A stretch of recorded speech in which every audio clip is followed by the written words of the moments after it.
After being diagnosed many years ago, 7 years after that, I suffered a relapse.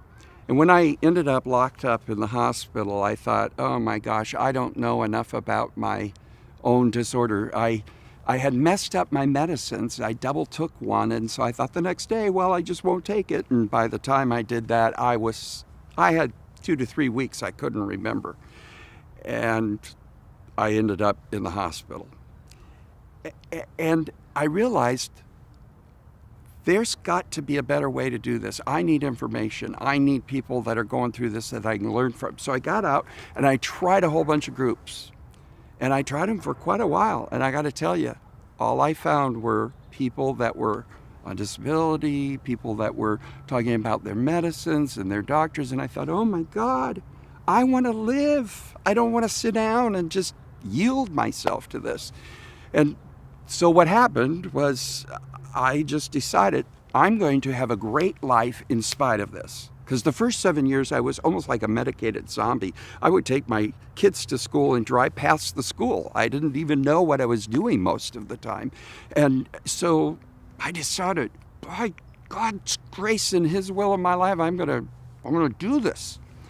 And in the process, God was very good. I started discovering things. Things were working. Life was becoming better.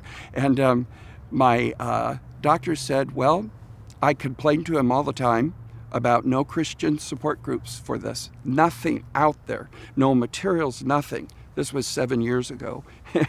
And the doctor looked at me finally one day. I think he was so tired of hearing me talk and complain. He said, then write it, Brad. Start the group. And that's what we did, and that's how Fresh Hope was born. Fresh Hope is really a ministry to empower from peer to peer, along with the family members. We do it together.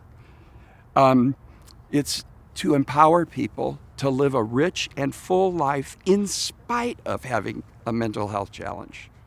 And that's so important, that in spite of, because I can tell you, it's now 10 to 12 years later, my life's never been more filled with joy and purpose and fulfillment and contentment ever before. My life's never been better than it is today. And I've lived really the last 10 to 11 years symptom-free of bipolar disorder.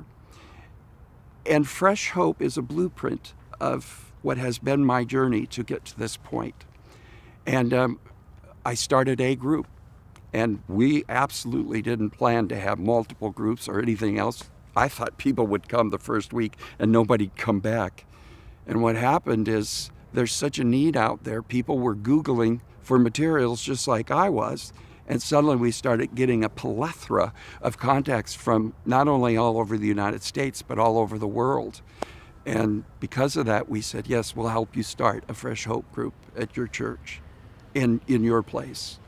And now we've got multiple groups in multiple states and other countries contacting us. And so to speak, we are building the plane while we're flying it.